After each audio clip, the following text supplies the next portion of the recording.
राम राम दोस्तों। आज की जो वीडियो है वो आपने देख ही ली होगी। वो पितृ और प्रेत के संबंध में है। पितृ प्रेत तंत्र की पहचान कैसे करें, या फिर घर में बरकत ना होने के क्या क्या कारण हो सकते हैं। तो देखिए कि जब भी किसी के परिवार में या घर में पितृ या प्रेत की समस्या होती है, तो समस्या का मतलब होता है समस्या। इससे यह मतलब बिल्कुल नहीं होता कि भाई पैसे की समस्या है, पढ़ाई की समस्या है, कोर्ट कचहरी की समस्या है। एक ही शब्द काफ़ी होता है कि समस्या है। अब कई बार लोग कह देते हैं कि भाई तुम्हें पितरों की समस्या है, तो मैं आपको बता देना चाहता हूँ कि पितृ भी प्रेत की श्रेणी में आते हैं यदि आपने उनकी मुक्ति ना कराई। और कई बार तंत्र की समस्या आ जाती है, तो तंत्र में भी पितरों को बांध दिया जाता है।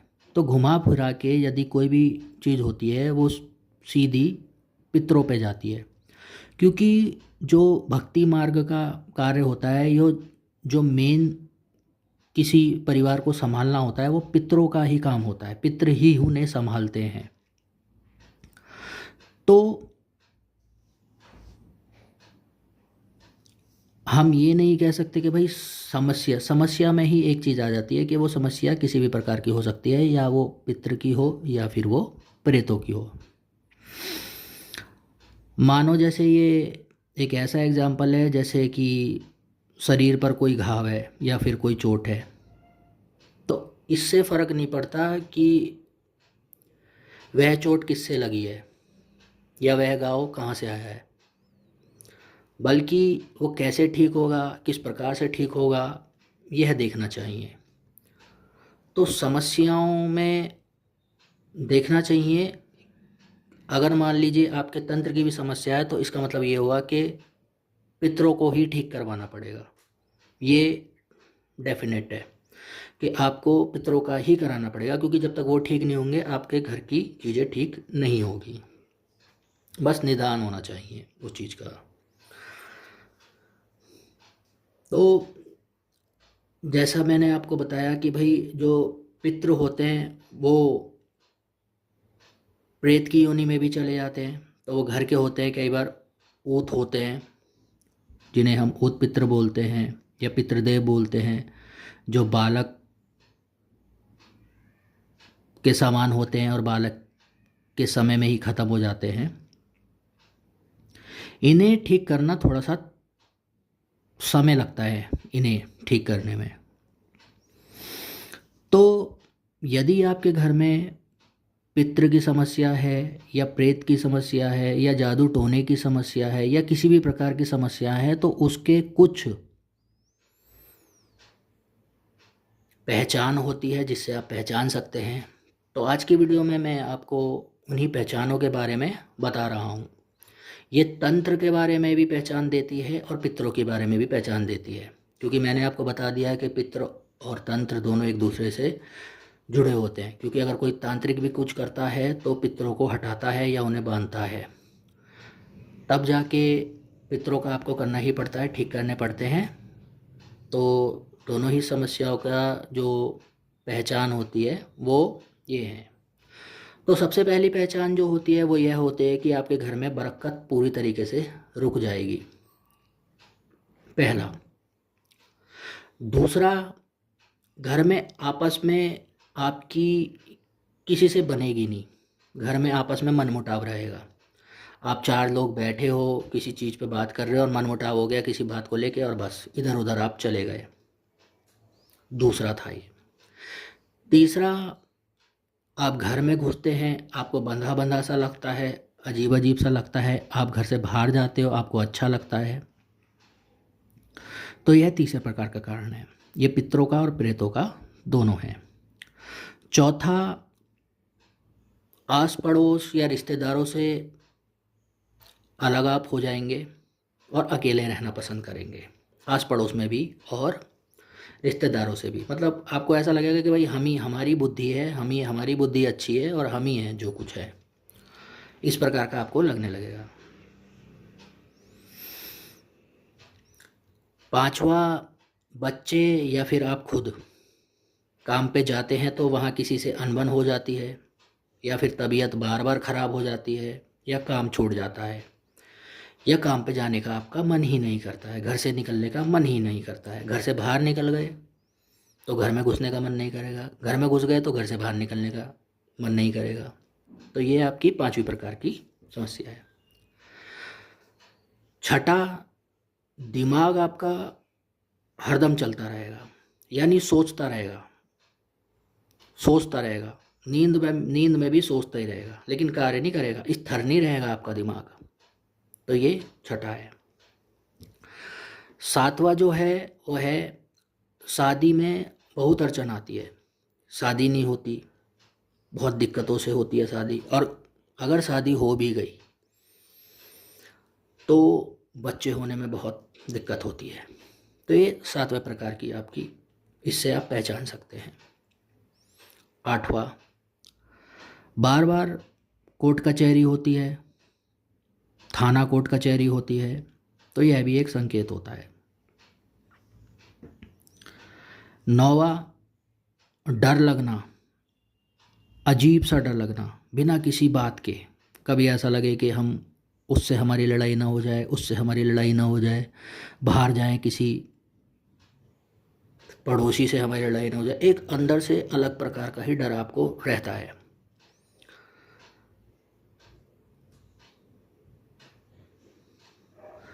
और यदि पितृदोष आपको ज़्यादा होता है तो घर में मृत्यु तक हो जाती है। और यह मृत्यु रुकती नहीं है, पहले एक जाएगा, फिर थोड़े समय बाद दूसरा। तो इसकी पहचान थोड़ा जल्दी करके इसका निवारण कर लेना चाहिए। 11वां, जैसे कानों में आपके आवाज़ आएगी, जैसे कोई जुगनू बोल रहा है, झूं झूं झूं झूं झूं, इस प्रकार की आवाज़ आएगी। आप हॉस्पिटल के चक्कर काटोगे, कानों में मेरे अजीब सी आवाज़ आती है, तो ये भी एक समस्या होती है। और 12वां है आपका, जैसे किसी आप भगत के पास जाते हो और यदि वो आपको पितृ या तंत्र के बारे में या आपकी इस समस्या के बारे में बताता है, तो आपको, जब आप अपने घर चले जाएंगे तो वो आपको अजीब सा लगने लगेगा, अलग अलग विचार उसके प्रति आने लगेंगे, वो व्यक्ति आपको ठीक नहीं लगेगा, क्योंकि यह शैतान आपकी बुद्धि को बांध देता है और विचार ऐसे ला देता है। या फिर आपका कोई दोस्त है, कोई भगत है जो आपके घर आया, उसने आपको कुछ बता दिया, तो वह व्यक्ति भी फिर आपको अच्छा नहीं लगेगा, वह व्यक्ति भी आपको अच्छा नहीं लगेगा। आपको ऐसा लगेगा अरे वो तंत्र विद्या करता है, ये वो तो पागल हो गया है, इस प्रकार से लगेगा। मतलब कहने का मतलब ये है कि वो आपकी बुद्धि को, जो आपके घर में प्रेत हैं या जो भी लगा हुआ है, वो बांध देते हैं, नेगेटिविटी ला देते हैं। 13वां जो है वो है घर में आपस में ही, जैसे पिता और बेटे में लड़ाई हो जाना होती है, भाई भाई में, तो आपस में ही कलह ज़्यादा रहता है। भूख ना लगना, खाली चावल चावल खा लेना, यह भी एक प्रकार का देखा गया है। ये अनुभव हैं जो गुरुदेव से भी मिले हैं और बहुत से जो पीड़ित लोग हैं उनसे हमने जाने हैं, देखे हैं। और जिसको भी ये होते हैं, पितृदोष होता है, उसके घर में तंत्र बहुत जल्दी लग जाता है, भूत प्रेत आदि बहुत जल्दी लग जाते हैं, जैसे बाहर जाते हैं बड़ी जल्दी लग जाते हैं। और 14वां जो है आपका, वो आपको पेट की समस्या ज़्यादा रहेगी, जैसे पेट खराब रहना, पेट की समस्या ज़्यादा रहेगी।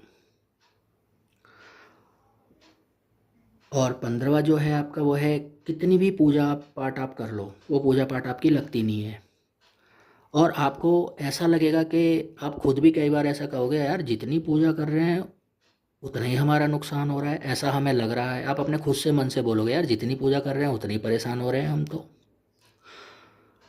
तो यह भी एक संकेत होता है, क्योंकि जो पूजा पाठ होती है वो पितरों को लगती है। और जब हम वो पूजा पाठ करते हैं और हमारे पितृ यदि सही हैं, शुद्ध हैं और हमारे पक्ष में होते हैं, तो जब हम पूजा पाठ करते हैं तो हमारे पितरों को लगती है और हमारे पितृ बलवान होते हैं और वो गलत चीज़ों को रोकते हैं और हमारी समस्याओं को देवता तक पहुंचाते हैं। और यदि वो गलत होंगे तो फिर पूजा पाठ आपकी गलत व्यक्ति पे जाएगी और वो बलवान होंगे और फिर आपका वो नाश करेंगे। तो इसलिए पितरों का सही होना भी बहुत ज़रूरी है। तो आज की वीडियो में मैं बस आपको यही बताना चाहता था, जो भी संकेत मिले इस प्रकार के आप देखें। और यदि आप इसका निवारण चाहते हैं कि कैसे निवारण हो, कैसे ठीक हो हमारा, किस प्रकार ठीक हो, तो आप मुझे कमेंट में पूछें, कमेंट करें उसके लिए। फिर उसके लिए या तो आप किसी अच्छे भगत से मिल सकते हैं, वह आपका निवारण करेंगे। अन्यथा बालाजी में तो हर चीज़ का निवारण है, लेकिन सही मार्गदर्शन होना बहुत ज़रूरी है और नियम होने भी बहुत ज़रूरी है। क्योंकि जिस प्रकार एक भगत सिर्फ आपको मार्ग दिखाता है, करना या ना करना वो आपके ऊपर होता है। और आप भी उस कार्य को सही प्रकार से नहीं कर रहे हो, यह भी आप ही के ऊपर निर्भर करता है। और कोई भी समस्या, जब इस प्रकार की समस्या होती है, वो एकदम से ठीक नहीं हो जाती, थोड़ा समय लगता है ठीक होने में। ये नहीं कि आप आज गए कल ठीक हो गई, परसों गए फिर 2-3 दिन में ठीक हो गई, 10 दिन में ठीक हो गई, 20 दिन में ठीक हो गई, नहीं। देखिए, बालाजी में यदि आप जाते हैं, निवारण करते हैं, तो बालाजी का एक सीधा सा सिद्धांत यह होता है कि पहले तो वो आपको दूध देते हैं, आपके घर में बेचते हैं। अब आपके ऊपर निर्भर करता है वो उन दूधों को आप कितने दिन तक रख पाएंगे घर में या नहीं। और वो उतने दिन तक तभी रह पाएंगे जब आप नियम सही से करेंगे, जैसे मीट मांस अंडा ये सब नहीं खाएंगे, दारू वारू, पूजा विधि ढंग से करेंगे तो वो रहेंगे दूध। फिर वो मांग पूछते हैं, जो भी आपके घर में समस्या है उनसे मांग पूछते हैं कि तुम्हारी मांग क्या है। फिर जब उनकी मांग पूरी हो जाती है, आप दे देते हो कि भाई ये मांग है और इनको ये मांग पूरी कर दो। फिर उसके बाद भी यदि वो नहीं मानते तो फिर बालाजी सरकार में दंड का प्रावधान होता है, वो दंड का प्रावधान करते हैं। तो समय बिल्कुल देना पड़ता है, ये बिल्कुल कोर्ट कचहरी की तरह ही चलता है। तो आशा करता हूँ कि आपको ये वीडियो अच्छी लगे और ईश्वर बालाजी महाराज आप पे कृपा करते रहें। जय श्री राम, जय बाबा मोहन राम, जय माता कालका, जय श्री राम, जय श्री राम।